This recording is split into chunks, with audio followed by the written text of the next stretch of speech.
Good morning friends, welcome back to my new blog. और आज हम अपने पूरे परिवार के साथ हैं उत्तर काशी में। उत्तर काशी का ये सुंदर नज़ारा आप मेरे इस ब्लॉग के माध्यम से देख सकते हैं। सामने पूरा शहर दिखाई दे रहा है और नीचे एक बहुत ही सुंदर सरोवर।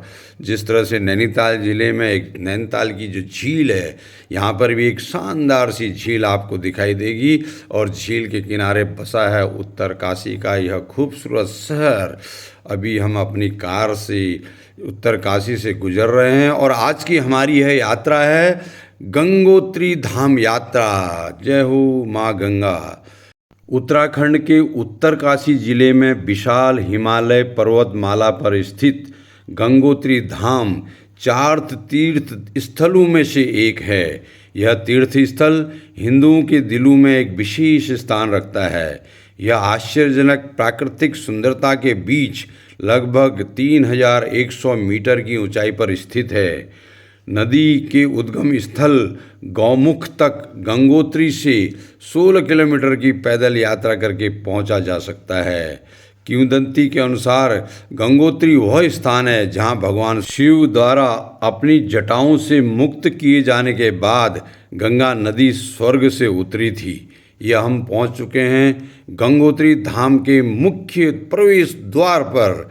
देखिए, जो लोग पैदल नहीं चल पा रहे हैं उन्हें ये आर्म चेयर आराम कुर्सी पर बैठाकर माँ गंगा के मंदिर के दर्शन करने ले जाया जा रहा है। दोनों तरफ दुकानें बनी हुई हैं प्रसाद की। हाँ जी, कुमाऊं से सर। कुमाऊं चंपावत से है ना? चंपावत से। वो आपके साथ? हाँ, साथ है। पुरोहित हैं आपके ना? अरे ठीक ठीक ठीक, चलो नमस्कार नमस्कार। पहले नीचे जाएंगे, पहले पूजा ही कर लेते हैं। बिल्कुल। यह सामने गंगा मैया का मुख्य मंदिर दिखाई दे रहा है सफ़ेद संगमरमर में। वर्तमान मंदिर का निर्माण गोरखा कमांडर अमर सिंह थापा ने 18वीं शताब्दी की शुरुआत में करवाया था। सदियों से माँ गंगा नदी हमेशा से पवित्रता का स्रोत रही है और हिंदुओं द्वारा इसे देवी के रूप में पूजा जाता रहा है। गंगोत्री धाम की यात्रा सिर्फ उन लोगों के लिए ही नहीं है जो आध्यात्मिकता की तलाश में हैं, बल्कि उन लोगों के लिए भी है जो आकर्षक प्राकृतिक सुंदरता के बीच शांति की तलाश में हैं। पौराणिक कथाओं के अनुसार देवी गंगा ने कई शताब्दियों की अपनी गंभीर तपस्या के बाद राजा भगीरथ के पूर्वजों के पापों को मिटाने के लिए एक नदी का रूप लिया था। भगवान शिव ने माँ गंगा के गिरने के अपार प्रभाव को कम करने के लिए अपने उलझे हुए बालों में माँ गंगा को प्राप्त किया। वह अपने पौराणिक स्रोत पर भागीरथी कहलाने लगी। गंगोत्री मंदिर के पास स्थित प्राकृतिक चट्टान पर पानी के नीचे शिवलिंग है, जिसे सभी साधकों को अवश्य देखना चाहिए। सर्दियों के दौरान जब पानी जम जाता है तो यह शिवलिंग आसानी से दिखाई देता है। ऐसा कहा जाता है कि यह वह स्थान है जहां भगवान शिव ने गंगा नदी को अपनी जटाओं में बांध कर बैठे हुए थे। मुख्य गंगोत्री मंदिर के अलावा परिसर में कई अन्य भव्य और पवित्र मंदिर भी हैं, जैसे विश्वनाथ मंदिर, भैरवनाथ जी का मंदिर और गणेश जी का मंदिर। गंगोत्री में कई कुंड और झरने हैं। गौरी कुंड, सूर्य कुंड और गंगनानी गर्म झरनों का गहरा ऐतिहासिक और धार्मिक महत्व है। देवी गंगा की पूजा करने से पहले बड़ी संख्या में तीर्थयात्री अपने मन और शरीर को तरोताज़ा करने के लिए इन झरनों में स्नान करते हैं।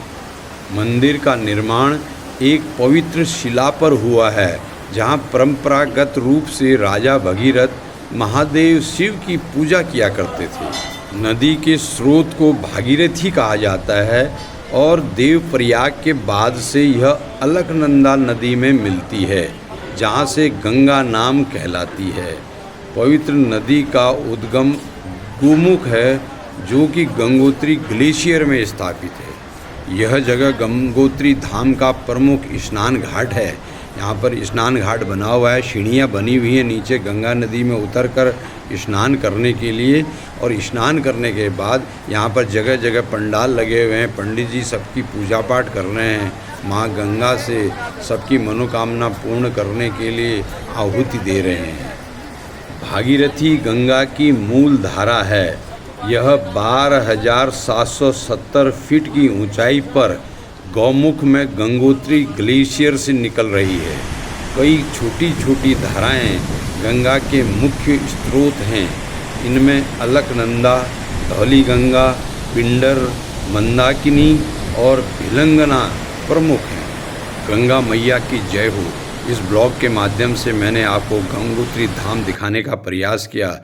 See you in the next vlog. Thank you for watching it.